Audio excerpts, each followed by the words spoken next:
ಓಂ ಶಾಂತಿ. ಇಂದು ಯೋಗ ದಿನಾಚರಣೆಯನ್ನು ನಾವೆಲ್ಲ ಆಚರಣೆ ಮಾಡ್ತಾ ಇದ್ದೇವೆ. ಯೋಗ ದಿನಾಚರಣೆ ನಿಮಿತ್ತ ತಮ್ಮೆಲ್ಲರಿಗೂ ಶುಭಾಶಯಗಳು. ಯೋಗ ಸಂಸ್ಕೃತಿ ಹಾಗೂ ಅಧ್ಯಾತ್ಮ ನಮ್ಮ ದೇಶದ ಗೌರವಶಾಲಿ ಸಂಪ್ರದಾಯ ಆಗಿವೆ. ಮಾನವ ಸಭ್ಯತೆಗಾಗಿ ಇದೊಂದು ಅನುಪಮ ಯೋಗದಾನ ಆಗಿದೆ.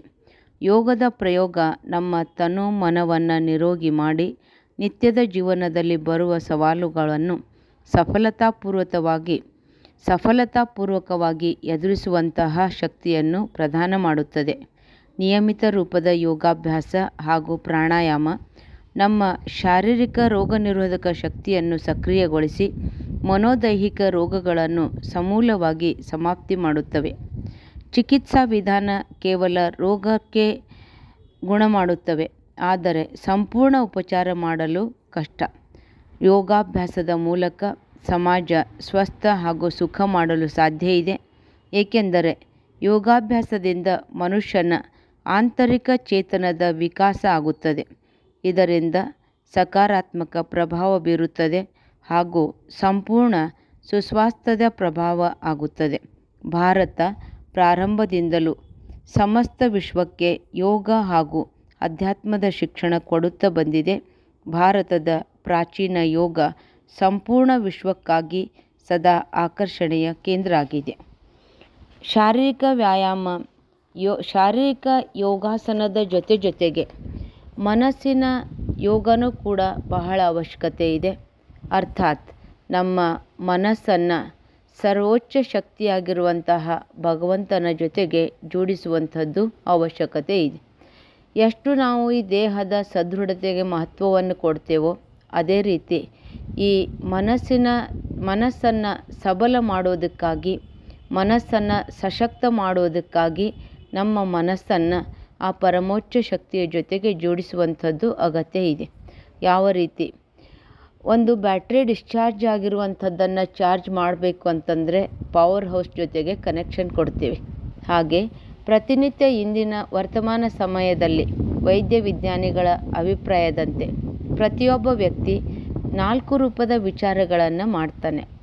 ಸಕಾರಾತ್ಮಕ, ನಕಾರಾತ್ಮಕ, ವ್ಯರ್ಥ, ಅವಶ್ಯಕ.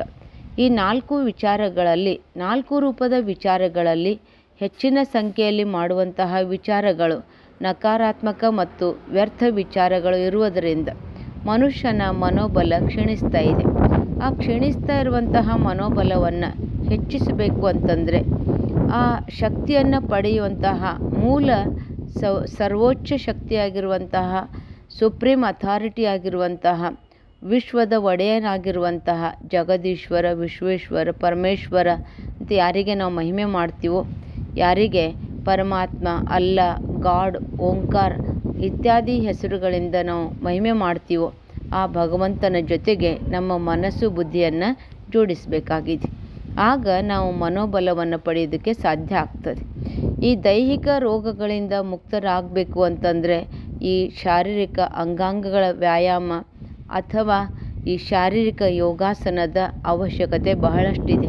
ಅದರ ಜೊತೆಗೆ ಮನೋಬಲವನ್ನು ಹೆಚ್ಚಿಸಿಕೊಂಡು ಶಾಂತಿ, ನೆಮ್ಮದಿ, ತೃಪ್ತಿ, ಖುಷಿಯ ಅನುಭವ ಮಾಡಬೇಕು ಅಂತಂದರೆ ನಾವು ಧ್ಯಾನದ ಅವಶ್ಯಕತೆ ನಮಗೆ ಬಹಳಷ್ಟಿದೆ.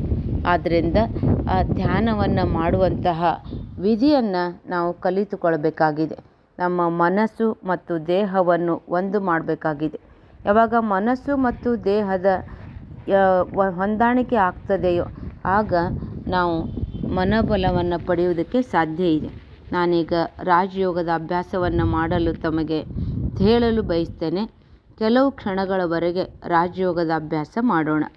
ತಮ್ಮ ಮನಸ್ಸು ಬುದ್ಧಿಯನ್ನು ವ್ಯಾವಹಾರಿಕ ವ್ಯರ್ಥ ವಿಚಾರಗಳಿಂದ ಮುಕ್ತ ಮಾಡಿಕೊಳ್ಳಿ.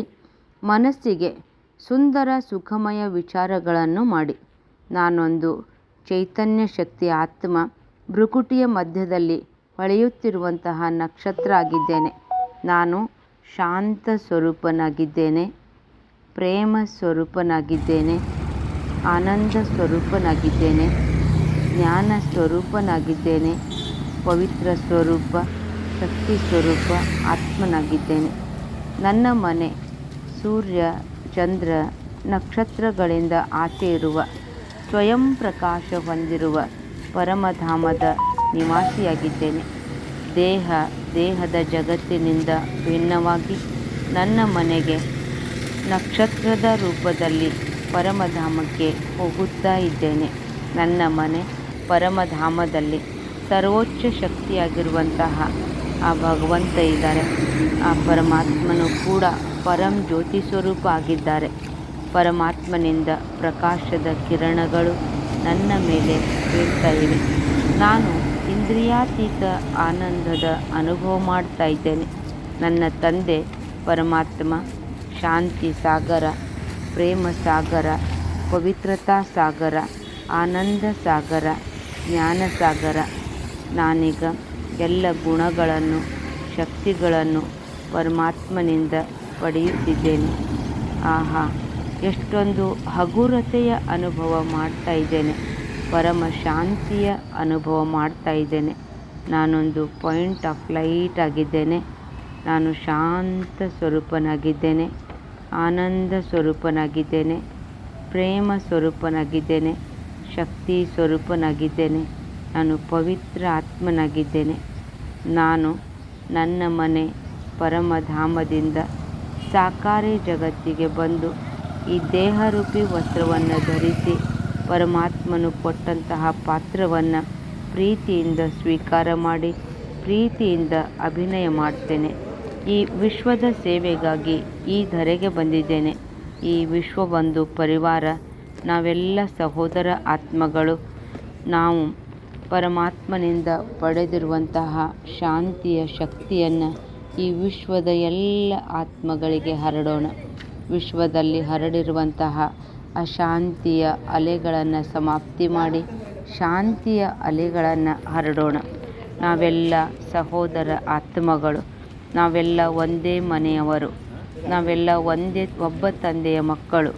ವಿಶ್ವವೇ ಒಂದು ಪರಿವಾರ. ನಾವು ವಸುದೈವ ಕುಟುಂಬದ ಸದಸ್ಯರು.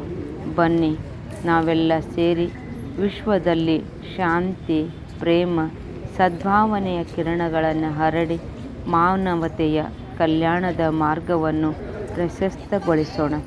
ನಾವೆಲ್ಲ ಈ ಒಂದು ಸೃಷ್ಟಿ ನಾಟಕ ರಂಗಮಂಚದಲ್ಲಿ ಪಾತ್ರಧಾರಿಗಳಾಗಿದ್ದೇವೆ.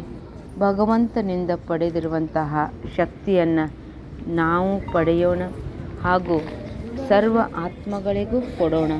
ಈ ಸೃಷ್ಟಿ ನಾಟಕದ ಮೇಲೆ ಸುಂದರ ಸಮಾಜದ ನಿರ್ಮಾಣ ಮಾಡುವುದಕ್ಕಾಗಿ ನಾವೆಲ್ಲ ನಮ್ಮ ಸಹಯೋಗದ ಬೆರಳಿನ ಸಹಯೋಗವನ್ನು ಕೊಡೋಣ.